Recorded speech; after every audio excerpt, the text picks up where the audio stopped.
Does the colour of your toothbrush define you? How about the car you drive? Or the water bottle you own? Personal possessions are a vital part of daily life. They are the clothes you wear, the souvenirs and trinkets you've collected. They are your tools for the everyday. I believe these objects can create a sense of their owner as they embody their lifestyle, allowing for insights into such things as religion, interests, likes and dislikes. A lot of information can be divulged from one's personal possessions. Attachments to objects stem from a wide range of reasonings, such as owning a passport or driving licence for practical reasonings, keeping a loved one's belongings through an emotional attachment, or owning an expensive watch to gain a higher social status. I began this investigation into objects whilst dealing with the death of my nana, and experiencing firsthand the emotional connection these objects can accumulate. In the weeks leading up to her passing, we would spend afternoons going through old memory boxes and photo albums, as she would narrate all the adventures and stories attached to each object. After she died, and upon sorting through her belongings, I found objects I had never even noticed before becoming sacred and priceless. Her spirit appeared in her possessions. The journeys and stories they hold tell my nana's story, acting as a tether from one life to the next. She lives on through her possessions. The silk slippers neatly placed next to her armchair where she would always sit, her hairbrush with her white wispy locks still intertwined within the bristles, the last book she was reading with her washing-line bookmark on page 42. All of these objects embody her lasting connection to this world. This investigation into emotional connections led me to the book Evocative Objects, curated by Sherry Turkle.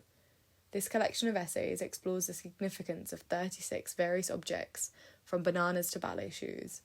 The book categorises the featured objects under the titles Design and Play, Discipline and Desire, History and Exchange, Transaction and Passage, Mourning and Memory, Meditation and New Vision. Turkle introduces the book with her own essay titled Introducing the Things That Matter. She explains her own investigation into objects began as a child exploring family keepsakes, stating, "Each object I found in the closet, every keychain or unpaired earring, signalled a new understanding of who they were, and became a clue to my possible identity." As Turkle continues her essay, she reveals the true aim of her mission, to reveal information about her absent father.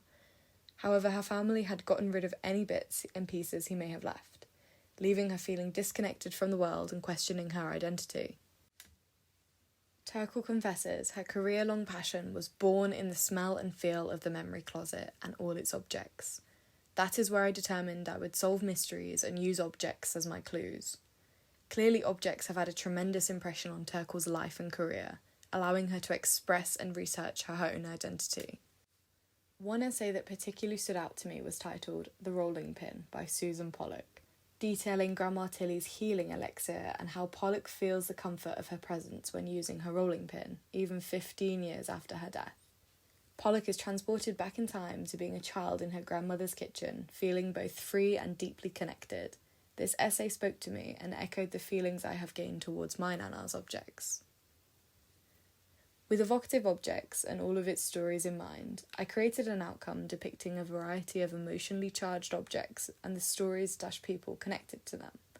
These objects all share an emotional bound to a loved one and act as an extension of that person, both past and present.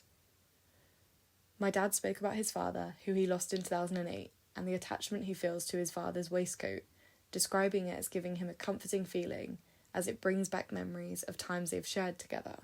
When asked to expand upon why he has these feelings towards this object, he replied, "I can see him wearing it, and it used to smell like him," again emphasising this idea of a connection from a loved one to the world after death. I decided to make this collection of objects into a small fold-out booklet. I made this decision as each object would have its own dedicated spread, communicating its importance and creating an intimate viewer experience.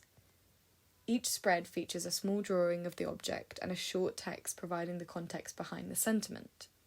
I decided to riso this booklet and inserted bold, bright titles over the black type and illustrations, brightening the page and creating a direct link between the object and the person who the sentiment is attached to. The other side of this outcome featured a fold-out poster representing tools for daily life.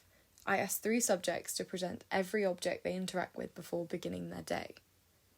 This exploration was inspired by the work of Paula Zagotti and her book Everything We Touch, a 24-hour inventory of our lives. This book features people from all walks of life and captures every object they have encountered in a 24-hour period.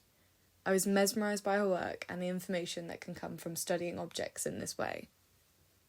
I wanted the two sides of this outcome to contrast each other, the first side representing precious possessions and the poster side representing throwaway replaceable items. I communicated the insignificance of these objects through layering each subject's answer over one another, creating a confused and muddled image to represent the background nature of these objects in our lives.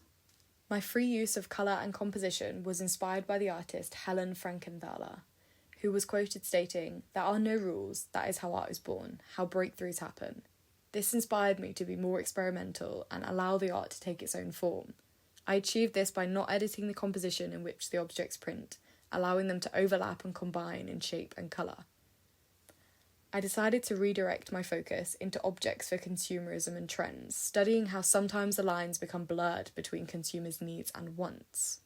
Why do we buy all this crap? This desire to be on trend and desperation for comfort through objects fuels this increased consumerism and sporadic buying.